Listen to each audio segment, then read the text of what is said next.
সুপ্রিয় দর্শক, আপনাদের সবাইকে আমন্ত্রণ জানাচ্ছি এনটিভি নিয়মিত স্বাস্থ্য বিষয়ক আয়োজন স্বাস্থ্য প্রতিদিনে। আপনাদের সাথে রয়েছে আমি পুষ্টিবিদ নুসরাত জাহান দীপা। দর্শক, বাংলাদেশের প্রেক্ষাপটে যদি আমরা চিন্তা করি যে দিন দিন ক্যান্সার রোগীদের সংখ্যা বৃদ্ধি পাচ্ছে, বিশেষ করে ব্রেস্ট ক্যান্সার। তবে ব্রেস্ট ক্যান্সারের বাইরেও কিন্তু ব্রেস্টের বিভিন্ন ধরনের ডিজিজ রয়েছে। দর্শক, আমাদের আজকের আলোচ্য বিষয় হচ্ছে বিনাইন ব্রেস্ট কন্ডিশন। আর এই বিষয়টি নিয়ে কথা বলার জন্য আজ আমাদের সঙ্গে স্টুডিওতে উপস্থিত রয়েছেন একজন বিশেষজ্ঞ চিকিৎসক। আলোচনা শুরু করব, তবে তার আগে পরিচিত হয়ে নিচ্ছে আমাদের সেই অতিথির সঙ্গে। ডাক্তার শেখ ফরিদ আহমেদ 1966 সালের ফেব্রুয়ারি মাসে মুন্সিগঞ্জ জেলায় জন্মগ্রহণ করেন। তিনি 1994 সালে ময়মনসিংহ মেডিকেল কলেজ থেকে MBBS ডিগ্রি অর্জন করেন। এরপর তিনি চিকিৎসা বিজ্ঞানে উচ্চতর FRCS ডিগ্রি লাভ করেন। বর্তমানে তিনি জাপান বাংলাদেশ ফ্রেন্ডশিপ হসপিটালে হেড অফ ব্রেস্ট ইউনিট প্রধান হিসেবে কর্মরত। আপনাকে স্বাগত আমাদের আজকের অনুষ্ঠানে। ধন্যবাদ। আপনি দীর্ঘ 26 বছর আপনি ইউকেতে প্র্যাকটিস করেছেন। এখন বর্তমানে আপনি বাংলাদেশে আপনি রোগীদের চিকিৎসা করছেন।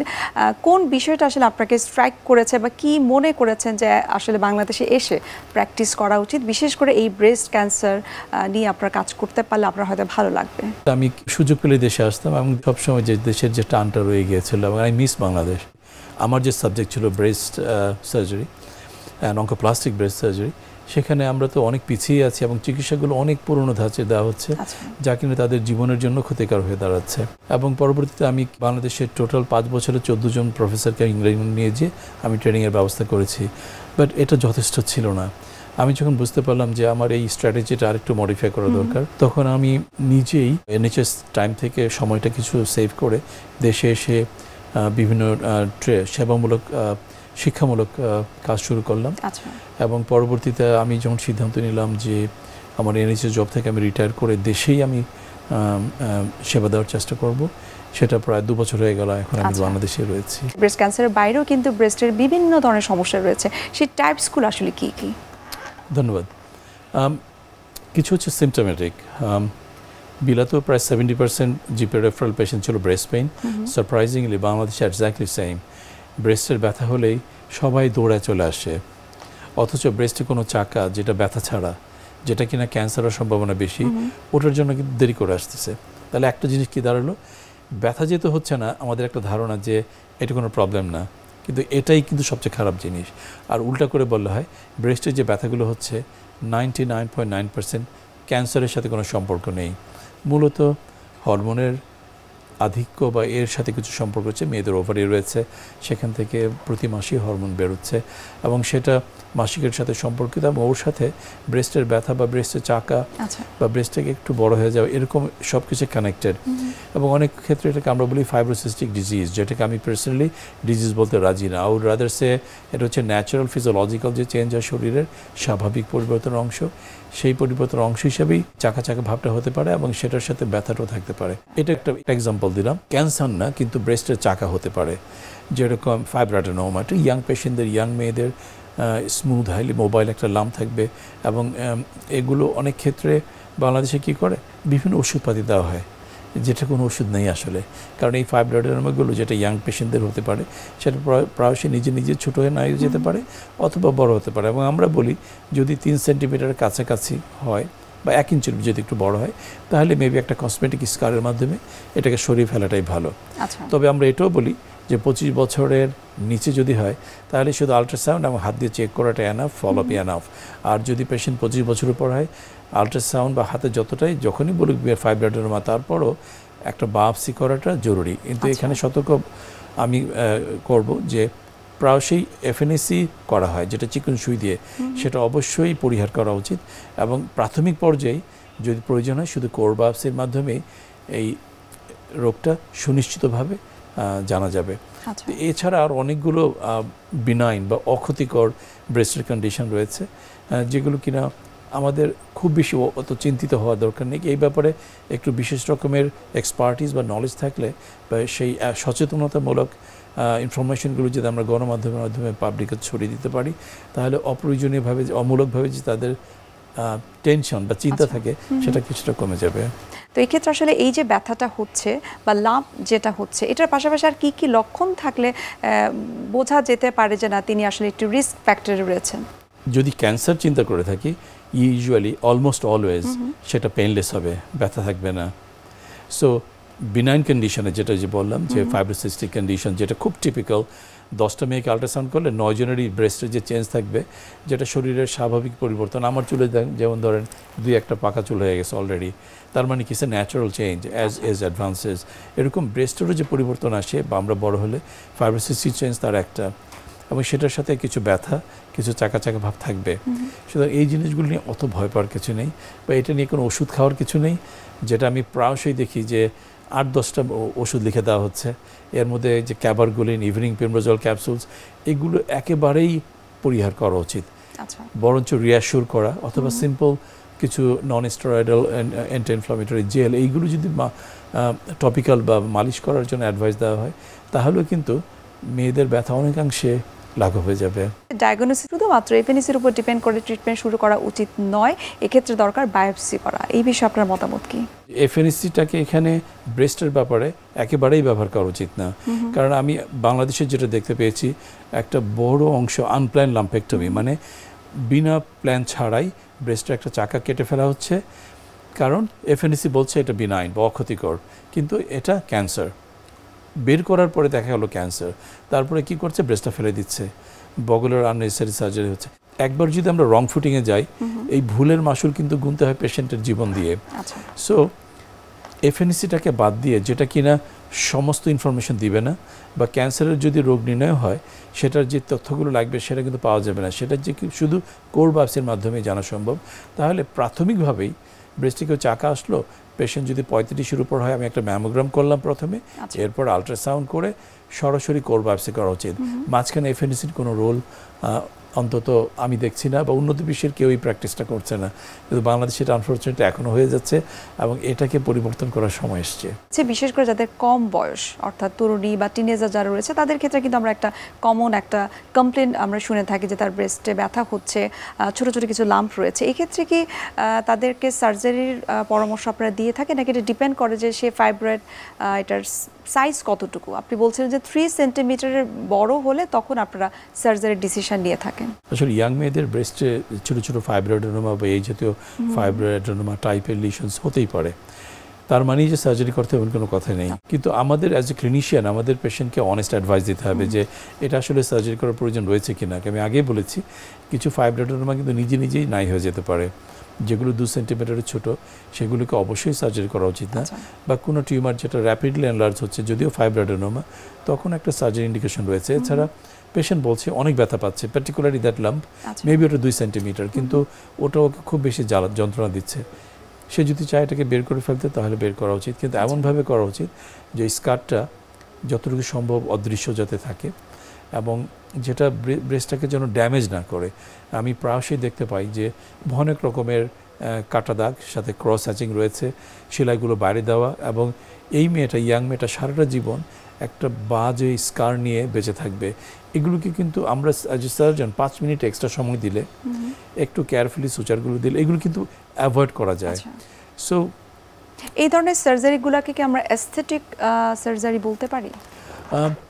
নট রিয়েলি, এটা তো অ্যাস্থেটিক সার্জারি বলা যাবে না, কারণ একটা ফাইব্রয়েডেনোমা কুড বি এ ফাইলাস টিউমার, যেটা ক্যান্সার এবং বিনাইন টিউমারের মাঝামাঝি একটা অবস্থান, সেটা তো হতে পারে। অথবা পেশেন্ট অনেক সিমটোমেটিক, তার ব্যথা কমানোর জন্য তো এটা সার্জারি করা লাগতে পারে। এছাড়া বায়োপসিতে ফাইব্রোসিস্টিক ডিজিজ বলেছে, কিন্তু চাকাটা যাচ্ছে না, পরে দেখা গেলো এক্সারসাইজ করার পরে ফ্রোজেন সেকশনে ক্যান্সার মিলল, তখন যেহেতু ফ্রোজেন সেকশন জানা গেছে ক্যান্সার, তখন একই অ্যানেস্থেসিয়াতে বাকি ক্যান্সারের সার্জারিটা করা সম্ভব হয়। তার মানে হচ্ছে এই জিনিসগুলো আসলে অ্যাস্থেটিক্স পার্টের মধ্যে সম্পর্কিত না। তো এক্সাম্পল যদি আপনি চান যে কারো ব্রেস্টটা একদম ছোট, সে মানসিকভাবে খুব নিচু অবস্থায় থাকে, বন্ধু বান্ধবীদের কাছে সে নিচু থাকে এবং নিজেকে হেয় মনে করে, এই যে মনের যে লো একটা ফিলিং, এই সাইকোলজিক্যাল নেগেটিভ ইম্প্যাক্ট, এটা থেকে বেঁচে গেলে সে যদি চায় তার ছোটো ব্রেস্টটাকে ইমপ্লান্ট সার্জারির মাধ্যমে বড় করতে, এটা হতে পারে। আবার উল্টা করে বলি, বিলাতে যেটা পেয়েছি প্রচুর পেশেন্ট একই সমস্যা হয়, বাংলাদেশে কিন্তু এটা হয়। ইয়াং একটা মেয়ে আসে টিয়ারফুল, কারণ সবাই টিজ করে যে তার ব্রেস্ট অনেক বড়, বাজে বাজে কথা বলে, ছেলেরও বাজে বাজে কথা বলে, বা আই কন্ট্যাক্টের প্রথমে চোখের দিকে ফেসে না, প্রথমে চেস্টের দিকে তাকাচ্ছে। এই জিনিসগুলো ওরা মেন্টালি খুব অ্যাফেক্টেড থাকে, এবং তাদের ক্ষেত্রে কিন্তু এটাকে সরাসরি অ্যাস্থেটিক্স বললেও তাদের সাইকোলজিক্যাল হেলথটাকে ডেভেলপমেন্টের জন্য বা ওখান থেকে পরিত্রাণ পাওয়ার জন্য বড় ব্রেস্টটাকে কেটে ছোট করে ব্রেস্ট রিডাকশন সার্জারির মাধ্যমে ন্যাচারাল শেপ দেওয়া যায়। সুতরাং এগুলি সবগুলি কিন্তু সবসময় যে অ্যাস্থেটিক সার্জারি তা কিন্তু বলা যাচ্ছে না। ছিলেন এই ব্রেস্ট পেন হওয়ার পিছনে কি কি টিপিক্যাল কজেস রয়েছে? আমাদের প্রথমে বুঝতে হবে যে এটা শুধু ব্রেস্টে হচ্ছে নাকি ব্রেস্টের যে বুকের খাঁচা বা চেস্টের উপর বসে আছে সেটার প্রবলেমের জন্য হচ্ছে। ফর এক্সাম্পল আমি ব্রেস্টের কথা বাদ দিয়ে শুরু করি, কারো সিভিয়ার ভিটামিন ডির অভাব রয়েছে যেটা কিনা বাংলাদেশের প্রেক্ষাপটে অনেক কমন। সো সিম্পলি একটা ব্লাড টেস্ট করে যদি ভিটামিন ডির অভাব রয়েছে, যদি আমরা ভিটামিন ডি সাপ্লিমেন্ট দিচ্ছি দেখা গেলো যে এই যে বুকের খাঁচার ব্যথা ভালো হয়ে যাচ্ছে, অথবা ভারী কাজ করছে বুকের খাঁচার মাংসে টান খেয়ে ব্যথা হচ্ছে, যেটা মাস্কুলোস্কেলেটাল যে পেইনগুলো টেন্ডেন্সগুলো খুব সাফারিং করে, কিন্তু যেহেতু ব্রেস্টটা উপরে বসে আছে পেশেন্ট এসে বলবে আমার ব্রেস্টে ব্যথা হচ্ছে। তো এই গেল ব্রেস্টে না, কিন্তু ব্রেস্টের সাথে অ্যানাটমিক্যাল যে স্ট্রাকচারগুলো রয়েছে সেটার প্রবলেমের জন্য অথবা ভিটামিনের অভাবের কারণে।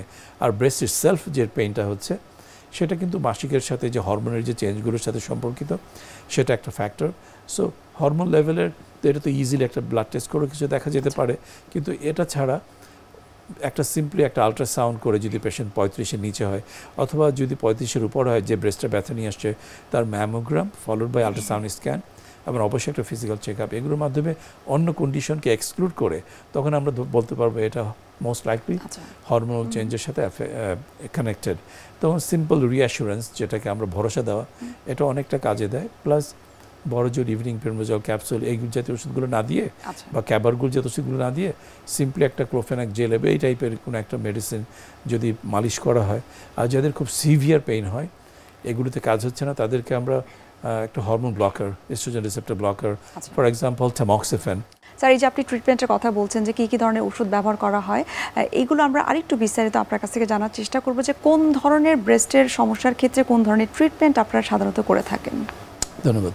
সবচেয়ে বেশি কমনলি যেটা আমরা পাই ব্রেস্টের ব্যথা। আমি আগেই বলেছি যে যথাযথ রিঅ্যাসুরেন্স বা ভরসা দিলে পেশেন্টের, এবং তাকে বলা যে এটা আসলে ক্যান্সার না, এটা বলা মাত্র পেশেন্টের চেহারা চেঞ্জ হয়ে যায়। That's how we should start it. এছাড়া কিছু ওষুধ যেরকম সিম্পলি একটা non steroidal anti inflammatory gel, এগুলো যদি আমরা ব্যবহার করি, যেটা ম্যান্থল নাই, ফর এক্সাম্পল ক্লোফেনাক জেল, সেটা কিন্তু 3 বেলা যদি স্কিন অল্প একটু নিয়ে একটু মালিশ করা হয় ব্রেস্টের ব্যথা কিন্তু চলে যায়। এটা একটা ফ্যাক্টর রয়েছে। এছাড়া যাদের ব্যথাটা অনেক বেশি, তাদের কাজকর্ম ঘুমের ব্যাঘাত হয় এবং এই ধরনের জেল ব্যবহার করেও খুব একটা ইমপ্রুভ হয়নি, তখন তাদেরকে আমরা ট্যামক্সিফেন বা একটা হরমোন ব্লকার মেডিসিন দিয়ে থাকি 3 মাসের জন্য। কারো কারো ক্ষেত্রে বেশিও দেওয়া যেতে পারে। শুধু এর মধ্যে কশনটা হচ্ছে যে তাদের মাসিকটা সাময়িকভাবে একটু উল্টাপাল্টা হতে পারে, এবং এর সময় আমরা বলি যে প্রেগনেন্সিতে থেকে কোনো মেকানিক্যাল ব্যারিয়ার মাধ্যমে বা অন্য কোনো মাধ্যমে প্রেগনেন্সিটা অ্যাভয়েড করতে হবে। এবং বেশিরভাগ ক্ষেত্রে দেখা যায় বিলাতেও যেটা আমরা দেখতে পেয়েছি, এই ট্যাবলেটের মাধ্যমে ব্রেস্টের ব্যথা বহুলাংশে লাঘব হয়ে যায়। এছাড়া আমি আগেই বলেছি যে অন্য কারণ যেগুলো রয়েছে, যেটা ব্রেস্টে না, ব্রেস্টের বাইরে, সেখানেও কিন্তু যদি দেখা যায় যে রক্ত পরীক্ষাতে ভিটামিন ডির অভাব রয়েছে, আমরা সেখানে ভিটামিন ডি সাপ্লিমেন্ট যদি অ্যানাফ দিয়ে দিই এবং লেভেলটা আপ করে ফেলি, তাহলেও কিন্তু পরিত্রাণ পাওয়া যায়। আর যারা ভারী কাজ বা যারা এক্সারসাইজ করছে না, হঠাৎ করে কোনো অকওয়ার্ড মুভমেন্টের কারণে মাসলটা স্প্রেন করেছে চেস্ট ওয়ালে, তখনও তারা আসবে আমাদের কাছে ব্রেস্টের ব্যথা নিয়ে। তাদেরকে যদি আমরা সিম্পলি কিছু স্ট্রং ব্যথার মেডিসিন দিই, রিঅ্যাসিওর করি, তাদের ব্যথা কিন্তু ভালো হয়ে যায়। আমরা এই ব্রেস্টের বিভিন্ন ধরনের সমস্যা নিয়ে এবং তার ট্রিটমেন্ট নিয়ে আরেকটু বিস্তারিত আপনার কাছ থেকে জানার চেষ্টা করব। এই পর্যায়ে আমরা দেখে নিচ্ছি স্বাস্থ্য প্রতিদিনের নিয়মিত আয়োজন কী খাবেন কেন খাবেন এই সেগমেন্টে। সুপ্রিয় দর্শক, আপনারা দেখছেন স্বাস্থ্য প্রতিদিন এই অনুষ্ঠানটি। এই পর্যায়ে দেখে নিচ্ছি বিভিন্ন খাদ্যের পুষ্টি গুণাগুণে আমাদের পুষ্টিবিদের পরামর্শ। কিডনি রোগ কিন্তু একটি ভয়ানক রোগ, যেটা আমরা বলে থাকি যে সাইলেন্ট কিলার। অনেক সময় অনেকেই বুঝতে পারেন না যে তার কিডনির সমস্যা দেখা দিয়েছে। মূলত যখন রক্তে সেরাম ক্রিটিনিনের মাত্রা বেড়ে যায়, তখনই আমরা ধরে নিই যে কিডনির কার্যক্ষমতা কমে এসেছে। তার মানে এখন কিডনিকে আমাদের অনেক যত্নে লালন পালন করতে হবে। যখন আমাদের রক্তে এই সেরাম ক্রিটিনিনের মাত্রা বেড়ে যায়, তখন কিন্তু কিছু খাদ্য উপাদান আমাদের মেনে চলতে হয়। বিশেষ করে পটাশিয়াম, ফসফরাস, সোডিয়াম, এই 3টা নিউট্রিয়েন্টস যুক্ত খাবারগুলো কিন্তু আমাদের খাদ্য তালিকায় থেকে বাদ দিতে হবে, বা আমাদের অবশ্যই এই উপাদানগুলো কম পরিমাণে গ্রহণ করতে হবে। অনেক সময় দেখা যায় যে কিডনি রোগীদের কিন্তু বিভিন্ন স্টেজ থাকে, তবে আমরা বলতে চাই খাদ্য উপাদান কিন্তু অবশ্যই 3টা বা এই স্টেজগুলোর উপর ডিপেন্ড করবে। যদি আমরা ধরেই নিই একজন রোগীর শুরুর দিকে তার ক্রিটিনিন লেভেলটা বেড়েছে, তাহলে সেক্ষেত্রে তারা পটাশিয়ামযুক্ত খাবার, যেমন আমরা ডাল যুক্ত খাবার, বীজযুক্ত খাবার এবং শাকসবজির মধ্যে দেখা যাচ্ছে যেই শাকসবজিতে পটাশিয়ামের মাত্রা বেশি রয়েছে সেই শাকসবজিগুলো আমাদের খাদ্য তালিকা থেকে বাদ দিতে হবে। বিশেষ করে কিছু ফল যেমন টক ফল বা আম, কলা, এগুলোতেও কিন্তু পটাশিয়ামের মাত্রা অনেক বেশি থাকে। তাই কিডনি রোগী, বিশেষ করে যাদের ক্রিটিনিনের মাত্রা বেশি, তারা আপেল, নাশপাতি এই ধরনের ফলগুলো বেশি খাওয়ার চেষ্টা করবেন। বাকি ফলগুলোকে কম খাওয়া বা খাদ্য তালিকা থেকে বাদ দিতে হবে। এরপরে দুধ বা দুধ জাতীয় খাবার দেখা যাচ্ছে পটাশিয়াম, ফসফরাসের ব্যবহার বা উপাদান বেশি থাকার কারণে এগুলো কিন্তু আমাদের শরীরে কিডনি রোগীর জন্য প্রভাব ফেলতে পারে। তাই কিডনি রোগীর জন্য দুধ বা দুধের তৈরি যে কোনো খাবার বর্জন করা উচিত। এরপরে আসি আমাদের যে কোনো খাবার, যেমন আমরা প্রসেস খাবার, অনেক সময় আমরা বাইরের বাজার বা প্যাকেটজাত যে খাদ্যগুলো আমরা নিয়ে আসি সেখানে কিন্তু অবশ্যই অতিরিক্ত লবণ বা সোডিয়ামের ব্যবহার বেশি থাকে বা ফুড অ্যাডিটিভস থাকে, যেগুলো কিডনি রোগীদের জন্য অত্যন্ত ক্ষতিকর। তাই অতিরিক্ত লবণ বা সোডিয়ামযুক্ত খাবার খাদ্য তালিকা থেকে কিডনি রোগীদের বর্জন করতে হবে। কিডনি রোগীদের জন্য সবচেয়ে বেশি ভালো যে খাবারগুলো আমরা বলে থাকি, সহজে হজম হয়, যেমন আমাদের কার্বোহাইড্রেটের মধ্যে আমরা চাল, সুজি খাবার, গমের খাবার ইত্যাদি কিন্তু আমরা রাখতে পারি। এবং সবজির মধ্যে কিন্তু লাউ, ঝিঙা, চিচিঙ্গা এই জাতীয় পানিযুক্ত যে সবজিগুলো রয়েছে সেগুলো খাদ্য তালিকায় রাখা। আর ফলের মধ্যে আমরা আপেল, নাশপাতি এগুলো কিন্তু বেশি প্রয়োজনীয়। তো কিডনি রোগীকে অবশ্যই আমরা এই ধরনের খাবারগুলোকে তার পরিমিত খাবারের মধ্যে রাখতে হবে। এরপরে আসি আমরা আমিষ গ্রহণের মাত্রা। কিডনি রোগীদের কিন্তু আমিষ গ্রহণের মাত্রা একটু ভিন্ন হয়ে থাকে তার স্টেজ অনুযায়ী। তবে প্রাথমিক দিকে আমরা যেটা বলে থাকি যে অবশ্যই প্রোটিন গ্রহণের মাত্রা দিনে 40 গ্রামের বেশি হওয়া যাবে না। এটা ক্ষেত্র বিশেষে ডক্টরের পরামর্শ নিয়ে জানতে হবে রোগীর অবস্থা বুঝে। তবে 30 থেকে 40 গ্রাম প্রোটিন মানে আমরা বুঝে থাকি যে 100 গ্রাম মাছ মাংসের মধ্যে আমরা সর্বোচ্চ 18 থেকে 22 গ্রাম পর্যন্ত প্রোটিন পেয়ে থাকি। তাহলে অবশ্যই আমাদের এই হিসাবটি মিলিয়ে নিতে হবে যে একজন রোগী প্রতিদিন তাহলে কত গ্রাম মাছ মাংস খেতে পারবে এবং সেখান থেকে সে আসলে কত গ্রাম প্রোটিন পাচ্ছে। আমরা যেমন ডিম থেকে 5 থেকে 6 গ্রাম প্রোটিন পেয়ে থাকি একটি ডিমে, তাহলে একজন কিডনি পেশেন্ট দিনে কয়টি ডিম খেতে পারবে এটা কিন্তু আপনারা বুঝতেই পারছেন। সবচেয়ে ভালো হয় যদি ডিমের সাদা অংশটি কিডনি পেশেন্টকে দেয়া যায়। এরপরে আসি আমাদের প্রোটিনের পাশাপাশি পানি গ্রহণের মাত্রা। কিডনি রোগীদের অবশ্যই পানি গ্রহণের মাত্রা ডিপেন্ড করবে তার অবস্থার উপরে। একজন চিকিৎসক অবশ্যই এটি তা নির্ধারণ করে দিবেন যে এখন এই কিডনি পেশেন্ট কতটুকু পানি গ্রহণ করে থাকবেন। এটা অবশ্যই ডক্টরের পরামর্শে আপনাদের জানতে হবে। এছাড়াও আমরা বলে থাকি কিডনি রোগীকে অবশ্যই তাকে সুষম খাবার দিতে হবে যেন তার সার্বিক অবস্থার উন্নতি করে থাকে। মূলত কিডনি পেশেন্ট যদি এই ধরনের খাদ্যাভ্যাসগুলো মেনে চলেন এবং তার যে বর্জনকৃত খাবার উপাদান রয়েছে সেগুলো যদি সে ঠিকমতো বর্জন করতে পারেন তাহলে কিন্তু তার কিডনি রোগটি সে সুন্দরভাবে ভালো রাখার চেষ্টা করতে পারবেন। আমরা অনুষ্ঠানের একেবারে শেষ পর্যায়ে চলে এসেছি। আমরা বিনাইন ব্রেস্ট কন্ডিশন নিয়ে অনেক বিস্তারিত আপনার কাছ থেকে আমরা জেনেছি। এখন একটু জানতে চাই বাংলাদেশের প্রেক্ষাপটে নারী বা মহিলা যারা রয়েছে তারা যেন আসলে ব্রেস্ট রিলেটেড যত ধরনের সমস্যা রয়েছে সেই বিষয়গুলো নিয়ে যেন তারা সবসময় সচেতন থাকে এবং যারা আসলে অবজ্ঞা করে তাদের ক্ষেত্রে আপনার পরামর্শ কি? আমাদের প্রথমে একটা জিনিস খেয়াল রাখতে হবে যে সামাজিক ভয়ভীতি, লজ্জার কারণে অনেকে কিন্তু দেরি করে আমাদের কাছে আসছেন। এবং তার চেয়েও আরেকটা বড় প্রবলেম আমি যেটা নোটিস করেছি সেটা হচ্ছে যে ব্রেস্টের প্রবলেম হলে প্রথমে যাবে গাইনোকোলজিস্টের কাছে অথবা হোমিওপ্যাথ অথবা আয়ুর্বেদিক গাছগাছরা নানা রকম জায়গায় ঘুরে ফিরে পরে দেরি করে আমাদের কাছে আসছে। কিন্তু আমাদের এটা শিওর হতে হবে এটা কোনো অর্থোপেডিক প্রবলেম না, এটা কোনো কার্ডিয়াক প্রবলেম না, এটা কোনো গাইনোকোলজিক্যাল প্রবলেম না। ব্রেস্টের প্রবলেমের জন্য ব্রেস্ট সার্জন দেখানো উচিত। যদি ব্রেস্ট সার্জন অ্যাভেলেবল না থাকে অ্যাটলিস্ট একজন জেনারেল সার্জন যিনি কিনা ব্রেস্টের ব্যাপারে ইন্টারেস্ট রয়েছে তার কাছে তাকে দেখানো উচিত। সো কোথায় যাওয়াটা এবং শুরুতেই যাওয়াটা খুব ইম্পর্ট্যান্ট। এবং মাসিকে একবার হলো নিজেকে যদি আমরা হাত দিয়ে বুকটাকে পরীক্ষা করে দেখি এবং ব্রেস্টের কোনো ধরনের সমস্যা থাকে তাহলে যদি শুরুতেই আমরা ডক্টরের পরামর্শ নিই তাহলে কিন্তু ভালো। আমাদের প্রথমেই ব্যাপারে সচেতন হওয়া দরকার যে ব্রেস্টের যদি কোনো ধরনের সমস্যা, চাকা বা আকৃতিগত পরিবর্তন বা কোনো খারাপ কিছু মনে যদি সন্দেহ থেকে থাকে তাহলে সরাসরি একজন ব্রেস্ট সার্জনের শরণাপন্ন হওয়া উচিত অথবা কোনো জেনারেল সার্জন যার স্পেশালিস্ট ইন্টারেস্ট রয়েছে ব্রেস্টের উপরে তাদের কাছে দেখানো উচিত। এদিক সেদিক বা অন্য কোনো ধরনের অপচিকিৎসা এগুলো না করে, সময়ক্ষেপণ না করে, জীবনটাকে একবারে শেষ পর্যায়ে না এনে শুরুতেই যদি আমাদের কাছে আসে তাহলে কিন্তু একটা সঠিক চিকিৎসা দিয়ে আমরা সম্পূর্ণ সুস্থ করতে পারি।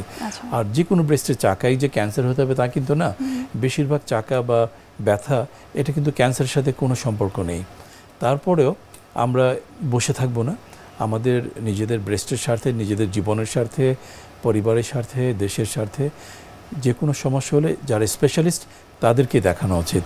এবং আমি আশা করব যে এই অনুষ্ঠানের মাধ্যমে আমাদের মা বোনরা সতর্ক থাকবেন, যদি ডক্টরের প্রয়োজন হয় ডক্টরকে দেখাবেন।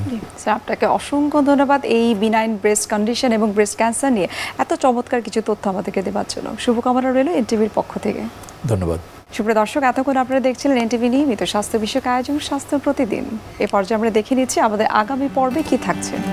মেনোপজকে আমরা আসলে 3 ভাগে ভাগ করি, একটি পেরিমেনোপজাল সময়, মেনোপজ এবং পোস্ট মেনোপজাল সময়। এখন এই পেরিমেনোপজটা বলতে আমরা কি বুঝি? একটি নারীর যখন মেনোপজ হয় সেই সময়টিকে আমরা বলে থাকি 45 থেকে 55 বছর। এই যে 45 বছর থেকে 55 সময়, এটি দীর্ঘ সময় এবং এই প্রক্রিয়াটি শুরু হওয়ার আগে কিছু সিমটম একজন নারী অনুভব করে থাকেন। সেই সময়টাকেই আমরা পেরিমেনোপজ বলি। আর মেনোপজ বলি যে মাসিক চক্রটি 12 মাসের অধিক বন্ধ হয়ে যদি থাকে তখন আমরা এটা মেনোপজ বলি। আর মেনোপজের পরে অর্থাৎ 12 মাসের পরে যে অধ্যায়টি অর্থাৎ পার্মানেন্টভাবে যখন মাসিক চক্রটি বন্ধ হয়ে গেল তখন আমরা সেটাকে পোস্ট মেনোপজ বলি। বিশ্বের যে কোনো প্রান্ত থেকে যে কোনো সময় এনটিভি জনপ্রিয় অনুষ্ঠান স্বাস্থ্য প্রতিদিন দেখতে আপনারা ভিজিট করতে পারেন আমাদের পূর্ণাঙ্গ পোর্টাল www.ntvbt.com এ। এছাড়াও এনটিভির বিভিন্ন ধরনের জনপ্রিয় অনুষ্ঠান এবং নিউজ আপডেট পেতে আপনারা ভিজিট করতে পারেন আমাদের ইউটিউব চ্যানেল এবং ভেরিফাইড ফেসবুক পেজে। দর্শক, আজ এখানে শেষ করতে হচ্ছে, দেখা হবে আবারও আপনাদের সঙ্গে। সে পর্যন্ত আপনারা সবাই ভালো থাকুন, সুস্থ থাকুন এবং সব সময় এনটিভির সঙ্গেই থাকুন।